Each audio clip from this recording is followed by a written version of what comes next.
నమస్కారం, నేను Kavya. Metro news కి స్వాగతం. ముందుగా ముఖ్యాంశాలు.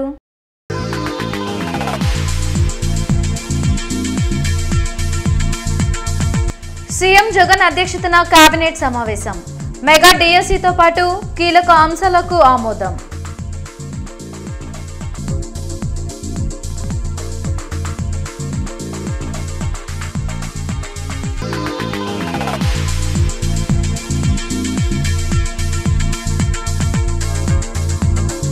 సీఎం జగన్ సమక్షంలో ఎస్సీఈఆర్టీ ఐబీ మధ్య ఎంఓయూ.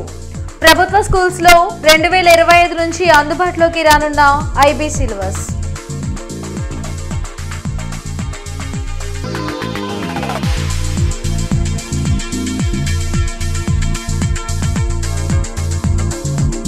మహిళల ఆర్థికాభివృద్ధికి వైసీపీ ప్రభుత్వం చిత్తశుద్ధితో పనిచేస్తుంది.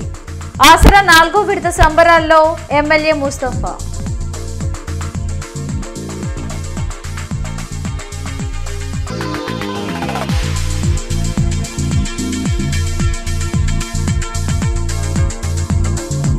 చంద్రబాబు దగ్గర ప్యాకేజ్ తీసుకుని షర్మిల జగన్ పై ఆరోపణలు చేస్తున్నారు.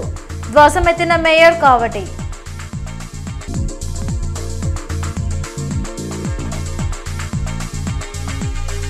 ముఖ్యమంత్రి వైఎస్ జగన్మోహన్ రెడ్డి అధ్యక్షతన కేబినెట్ సమావేశం జరిగింది. వెల్గపూడి సచివాలయంలో నిర్వహించిన ఈ సమావేశంలో పలు కీలక అంశాలపై చర్చించి నిర్ణయాలు తీసుకున్నారు.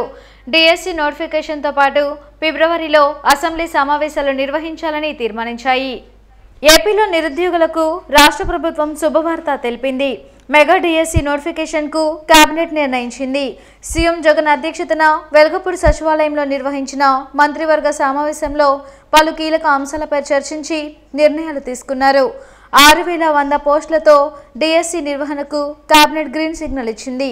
అలాగే ఫిబ్రవరిలో 4వ విడత చేయూత నిధులను విడుదల చేసేందుకు ఆమోదించారు. ముఖ్యమంత్రి జగన్మోహన్ రెడ్డి గారి అధ్యక్షతన జరిగినటువంటి సమావేశంలో మంత్రిమండలి తీసుకున్నటువంటి కీలక నిర్ణయాల్ని ప్రజానీకానికి వివరించేటువంటి అవకాశం నాకు వచ్చింది. మహిళా సాధికారిత, మహిళలకు వెన్నుదన్నుగా నిలవడానికి ఫిబ్రవరి 16వ తారీఖున ఇప్పటికే 3 విడతలు 18,750 రూపాయలు 45 సంవత్సరాల నుండి పైబడి 45 సంవత్సరాలు పైబడి 60 సంవత్సరాల లోపు ఉన్నటువంటి మహిళలకి, ఆ వయసులో వారికి ఆర్థిక స్థితికి అండగా నిలవాలని 18,750 రూపాయలు 18,750 రూపాయలు 4 విడతలుగా అంటే 75,000 రూపాయలు అందించాలనేటువంటి లక్ష్యం వారు ఎంచుకున్నారు. 4,500 కోట్లతో ప్రారంభమైనటువంటి చేయూత కార్యక్రమం 4వ విడతకు వచ్చేసరికి వాళ్ళ ఎలిజిబిలిటీ పెరిగింది. ఇక్కడ ఏదో ఒక ఫిక్స్డ్గా కాకుండా ఎవరికైతే అర్హత వచ్చిందో వారందరికీ కూడా పంచాలి, ఇవ్వాలి, సహాయం చేయాలనేటువంటి ప్రభుత్వ దృక్పథం ఇందులో వాస్తవంగా కనపడింది. 26,98,931 అంటే సుమారుగా 26,99,000 అంటే 27 లక్షల మందికి 5,060.4 కోట్ల రూపాయలు పంపిణీ. ఈ 4 విడతల్లో మహిళలకి 19,188 కోట్ల రూపాయలు చెల్లించాం. ఎస్ఐపిబిలో తీసుకున్న నిర్ణయాలకు మంత్రివర్గం గ్రీన్ సిగ్నల్ ఇచ్చింది. కేబినెట్ నిర్ణయాలను మంత్రి వేణుగోపాల్ కృష్ణ మీడియాకు వెల్లడించారు. ఈ రాష్ట్రంలో ఉన్నటువంటి డిఎస్సి జరగాలి అనేటువంటి కోరిక ఉంది చాలా మందిలో. వారందరికీ శుభవార్త ఇవాళ కేబినెట్లో మంత్రిమండలి ఆమోదించింది. మెగా డిఎస్సి నిర్వహించాలని, మెగా డిఎస్సి నిరుద్యోగ యువతకు ఒక శుభవార్త. మెగా డిఎస్సి రాష్ట్రంలో ఉపాధ్యాయ పోస్టులు భర్తీ చేయాలన్నటువంటి కీలక నిర్ణయానికి మంత్రిమండలి ఆమోదం తెలియజేసింది. డిఎస్సి 2024 ద్వారా రాష్ట్ర వ్యాప్తంగా పాఠశాల విద్యాశాఖ, గిరిజన సంక్షేమ శాఖ, సాంఘిక సంక్షేమ శాఖ, బీసీ సంక్షేమ శాఖ పరిధిలో ఉన్నటువంటి పాఠశాలల్లో 6,100 పోస్టుల భర్తీకి మంత్రిమండలి ఆమోదం తెలియజేసింది. అదే ప్రభుత్వ బడుల్లో ఐబీ ఐబీని భాగస్వామి అంటే దే ఆర్ పార్ట్నర్స్, అది మనకి భాగస్వామ్యం కావడాన్ని మనం మంత్రిమండలి ఆమోదం తెలియజేసింది. ప్రభుత్వ పాఠశాలల్లో ఐబీ విద్య అమలుకు రాష్ట్ర ప్రభుత్వం శ్రీకారం చుట్టింది. ఈ మేరకు సీఎం జగన్ సమక్షంలో ఎస్సీఆర్టీ ఐబీ మధ్య ఒప్పందం కుదిరింది. దీంతో కార్పొరేట్ స్కూల్స్లో అందే ఇంటర్నేషనల్ బాకలారియట్ సిలబస్ పేద విద్యార్థులకు చేరువ కానుంది. 2024-25 విద్యా సంవత్సరంలో ఐబీ బోధనపై ఉపాధ్యాయులకు శిక్షణ ఇస్తారు. 2025 జూన్ 1 నుంచి 1వ తరగతిలో ఐబీ సిలబస్ బోధన ప్రారంభం కానుంది. ఏటా ఒక్కో తరగతికి సిలబస్ ను పెంచనున్నట్లు సీఎం జగన్ తెలిపారు. ఐబీతో ఒప్పందం విద్యారంగంలో విప్లవాత్మకమైన మార్పు తెస్తుందన్నారు. It is with great satisfaction that I join this pivotal endeavor to integrate international baccalaureate IB program with the government education spanning from class 1 to class 12 in Andhra Pradesh. In fact, the most important thing is the partnership in bringing about quality education, which is going to be the most critical factor going forward when the next generation put up for their test, be it employment opportunities or be it they becoming the leaders for tomorrow's world. That being said, the quality of education, especially in countries such as ours, what I see in Western world should become part of our curriculum here so as to better the standard of education in our countries, what I strongly believe. And what I strongly believe is that IB would deliver that. So this partnership, of course, is going to be one challenging role. I do understand and I do appreciate, and my heartfelt thanks to IB for actually coming forward in this endeavor. PCC అధ్యక్షురాలు షర్మిలపై తీవ్ర వ్యాఖ్యలు చేశారు mayor Kavati Manohar Naidu.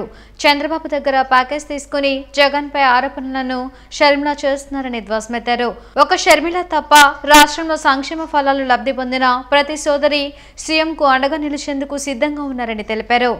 ఎవరు ఎన్ని కుట్రలు చేసినా 2024లో తిరిగి YSR Congress party అధికారంలోకి వచ్చి తీరుతుందని ధీమా వ్యక్తం చేశారు. కాబట్టి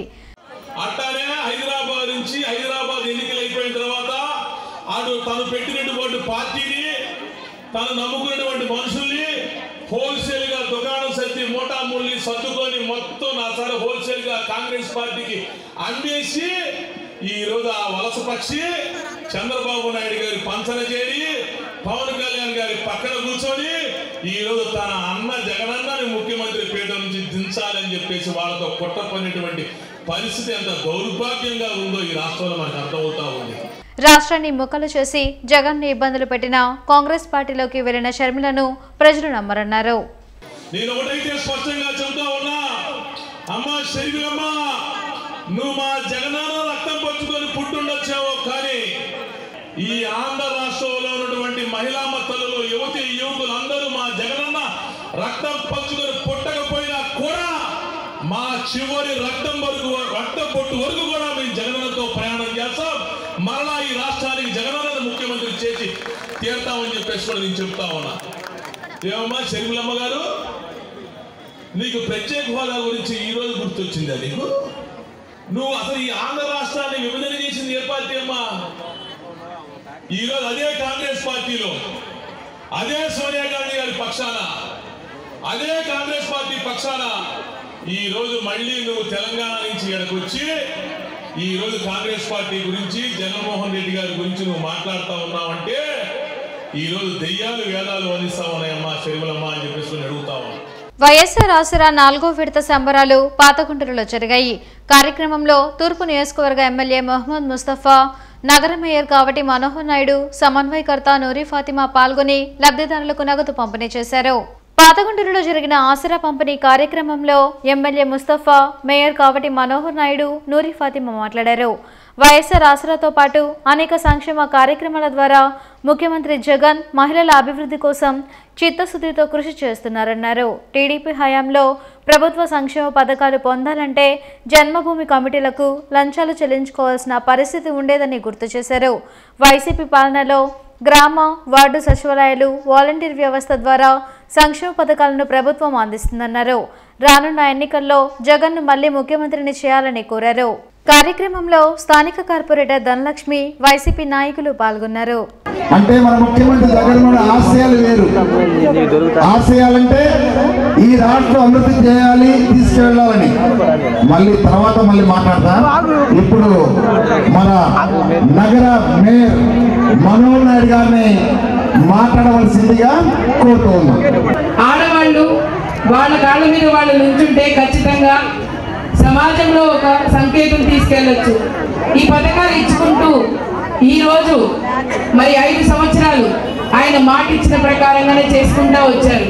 ఎక్కడా కూడా మీరు చూసుకోండి, జగన్మోహన్ రెడ్డి గారు ఇచ్చిన పథకాల్లో ఎక్కువ శాతంగా ఎవరు లబ్ధిదారులు అని అంటే ఆడవాళ్లే.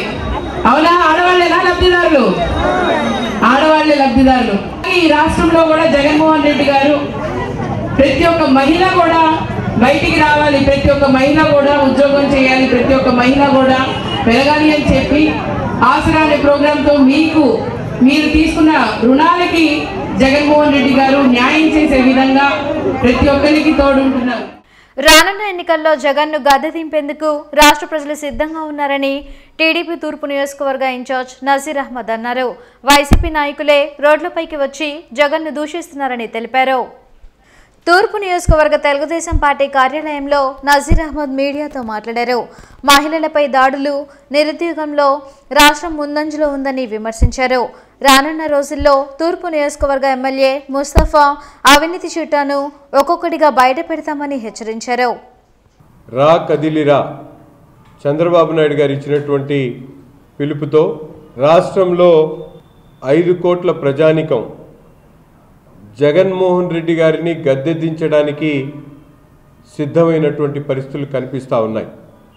రా కదిలిరా అనే నినాదం కేవలం తెలుగుదేశం పార్టీ ఇచ్చినటువంటి పిలుపుగా కాకుండా రాష్ట్రంలో జగన్మోహన్ రెడ్డి గారు ప్రతిపక్ష నాయకుడిగా ఎన్నికల వాగ్దానాలుగా తన ఓదార్పు యాత్ర ద్వారా ప్రజలకు చెప్పినటువంటి వాగ్దానాలను నెరవేర్చకుండా ఏ వర్గాలకైతే మోసం చేశారో, ఏ వర్గాలకైతే వెన్నుపోటు పడిచారో, ఏ వర్గాలకైతే నష్టాన్ని చేకూర్చారో ఆ వర్గాలన్నీ కూడా ఈ నినాదంతో అడుగులు అడుగేసుకుంటూ ప్రతి సభను కూడా విజయవంతం చేస్తున్నటువంటి పరిస్థితులు కనిపిస్తూ ఉన్నాయి.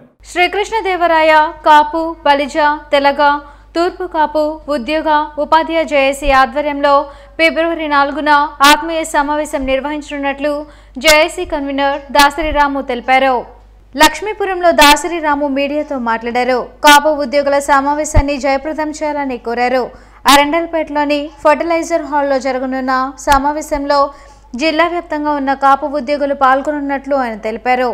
రాజకీయాలకు అతీతంగా జరగనున్న సమావేశంలో కాపుల సంక్షేమ కార్యక్రమాలపై చర్చించనున్నట్లు చెప్పారు. కార్యక్రమంలో కాపు సంఘం నాయకులు సోమరౌతు రామకృష్ణ, మలిశెట్టి సుబ్బారావు, మగతాల శ్రీనివాసరావు తదితరులు పాల్గొన్నారు.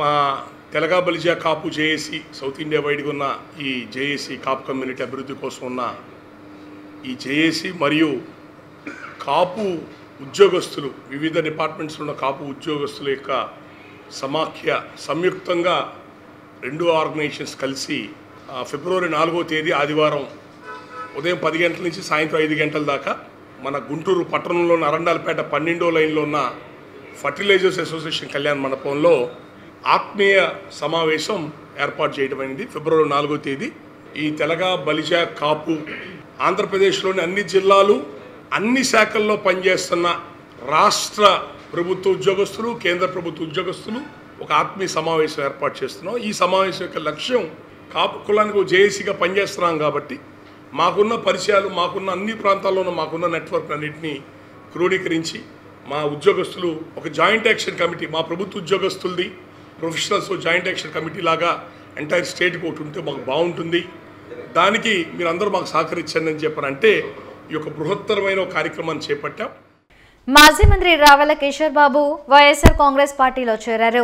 తాడేపల్లిలోని సీఎం క్యాంపు కార్యాలయంలో ముఖ్యమంత్రి వైఎస్ జగన్మోహన్ రెడ్డి పార్టీ కండువ కప్పి ఆయనను స్వాగతించారు. ఈ కార్యక్రమంలో ప్రభుత్వ whip Appireddy, MP Nandigam Suresh, YCP ప్రతిపక్ష సమన్వయకర్త బాలసాని కిరణ్ కుమార్ పాల్గొన్నారు.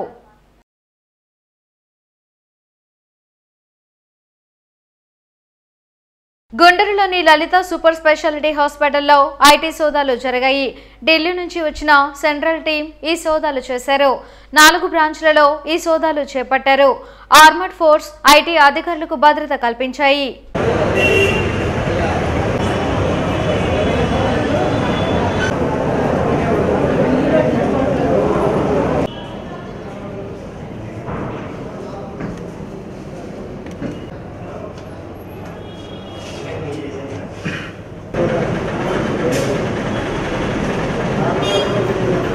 ఎన్ఎస్ఎస్ వర్క్షాప్ టీజీపీఎస్ కళాశాలలో జరిగింది. NSS programme officers social responsibility అనే అంశంపై నిర్వహించిన కార్యక్రమంలో నాగార్జున యూనివర్సిటీ ఎన్ఎస్ఎస్ విభాగం కోఆర్డినేటర్ రవిశంకర్ రెడ్డి పాల్గొన్నారు. విద్యార్థులకు సేవా కార్యక్రమాలపై అవగాహన కల్పించడంతో పాటు ఆసక్తిని పెంచేందుకు వర్క్షాప్ ఉపయోగపడుతుందన్నారు. కార్యక్రమంలో Vikas hospital MD Ramachandrarao, correspondent Brahmam, principal Manohar తదితరులు పాల్గొన్నారు. టీజేపీఎస్ కళాశాలలో ఎన్ఎస్ఎస్ ప్రోగ్రామ్ అధికారులకు వర్క్షాప్ నిర్వహించడం జరుగుతుంది. NSS programme officers and their social responsibility అనే అంశం మీద ఈరోజు వర్క్షాప్ జరుగుతుంది. ఈ ప్రోగ్రామ్ ఆఫీసర్స్కి సొసైటీలోకి వెళ్ళిన తర్వాత ఎన్ఎస్ఎస్ విద్యార్థులతో ఎలాంటి కార్యక్రమాలు నిర్వహించాలి, అది కూడా గవర్నమెంట్ ఆఫ్ ఇండియా ప్రిస్క్రైబ్ చేసిన ఈ స్పెషల్ క్యాంపింగ్ యాక్టివిటీస్ కానీ రెగ్యులర్ క్యాంపింగ్ యాక్టివిటీస్కి సంబంధించి కానీ ఇన్ఫర్మేషన్ ఇవ్వడం జరుగుతుంది. వీళ్ళకి రిలీజ్ చేసే బడ్జెట్కు సంబంధించి అకౌంట్స్ అన్నీ కూడా ఎలా సబ్మిట్ చేయాలి అనే దాని మీద ఒక సమగ్రమైన శిక్షణ అనేది నిర్వహించడం జరుగుతుంది. గుంటూరు పార్లమెంట్ స్థానాన్ని దళిత క్రైస్తవులకు కేటాయించాలని దళిత క్రైస్తవ సంఘాల నాయకులు ఈద్వా వ్యవస్థాపక అధ్యక్షులు రాజసుందరం బాబు డిమాండ్ చేశారు. అంబేద్కర్ భవన్లో రాజసుందరబాబు మీడియాతో మాట్లాడారు. గతంలో గుంటూరు పార్లమెంట్ సభ్యులుగా పనిచేసిన వారు దళిత క్రైస్తవుల సమస్యలను పట్టించుకోలేదన్నారు. రాష్ట్రానికి రావాల్సిన ప్రత్యేక హోదాపై ప్రశ్నించకపోవడమే కాకుండా మణిపూర్లో క్రైస్తవులపై జరిగిన దాడిపై స్పందించలేదన్నారు. రానున్న ఎన్నికల్లో దళిత క్రైస్తవులకు 3 లోక్సభ స్థానాలు, జిల్లాకు 1 ఎమ్మెల్యే స్థానాన్ని కేటాయించాలని డిమాండ్ చేశారు. దళిత క్రైస్తవులకు సముచిత స్థానాన్ని కల్పించిన పార్టీలకు పూర్తి మద్దతు తెలుపుతామన్నారు. కార్యక్రమంలో గడ్డం సురేష్, డొక్కా జార్జీ, సురేష్ జేమ్స్, బండ్లమూడి స్టాలిన్ తదితరులు పాల్గొన్నారు. గుంటూరు లోక్సభ స్థానం ఏర్పడినప్పటి నుంచి కూడా నేటి వరకు కూడా మరి ఎన్నికైన ఎంపీలందరూ కూడా దళిత క్రైస్తవుల అంశాన్ని పక్కన పెట్టారు. బీసీలకి చట్టసభల్లో రిజర్వేషన్ల అంశాన్ని పక్కన పెట్టారు. భారత కరెన్సీ మీద అంబేద్కర్ గారి బొమ్మ ప్రక్కన పెట్టేశారు. ప్రైవేట్ రంగంలో రిజర్వేషన్లు ప్రక్కన పెట్టేశారు. ఎవరు కూడా ఇంత మట్టుకి వీటి గురించి అడగట్లేదు. మరి ఈ లోక్సభ స్థానం పరిధిలో, గుంటూరు లోక్సభ స్థానం పరిధిలో 22% ఎస్సీలు కానివ్వండి, ఎస్సీ క్రైస్తవులు కానీ ఉన్నాం. మరి ఇతరులు ఎస్టీలు కూడా 5.1% ఉన్నారు. బీసీలు కూడా దరిదాపుగా 38% దాకా ఉన్నారు. వీళ్ళందరూ కూడా కలుపుకుంటే ఈ లోక్సభ స్థానాన్ని ఈసారి దళిత క్రైస్తవులకు ఇవ్వగలిగితే, కేటాయించగలిగితే మేము మా సమస్యలను మేము పరిష్కరించుకోగలుగుతాం. ఈ ఆంధ్రప్రదేశ్ రాష్ట్రానికి ప్రత్యేక హోదా రావాల్సి ఉంటే దాని గురించి కూడా ఎవరు కూడా అడగట్లేదు. మణిపూర్లో వందలాది మంది క్రైస్తవులను చంపేస్తే ఏ ఒక్క లోక్సభ ఆంధ్రప్రదేశ్కి సంబంధించిన ఏ ఒక్క ఎంపీ కూడా అడిగిన పాపని పోలేదు. ఈ క్రమంలో గుంటూరు లోక్సభ స్థానాన్ని దళిత క్రైస్తవులు కేటాయించాలని మేము డిమాండ్ చేస్తున్నాం. వార్తలు ముగించే ముందు ముఖ్యాంశాలు మరోసారి.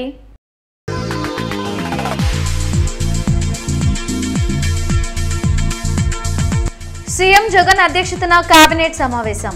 మెగా డిఎస్సితో పాటు కీలక అంశాలకు ఆమోదం.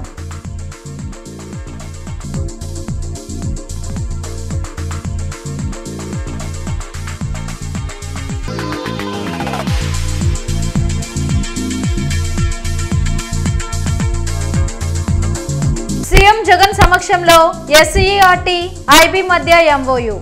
ప్రభుత్వ స్కూల్స్ లో 2025 నుంచి అందుబాటులోకి రానున్న ఐబీ సిలబస్.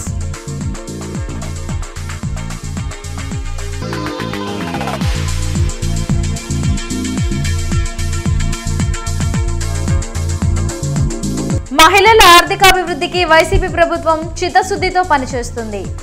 ఆసరా 4వ విడత సంబరాల్లో ఎమ్మెల్యే ముస్తఫా.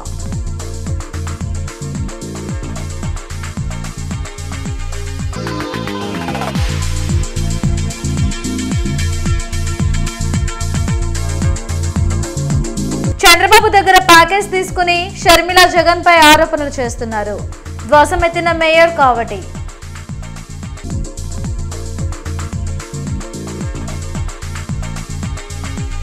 ఈ వార్తలు ఇంతటితో సమాప్తం. నమస్కారం.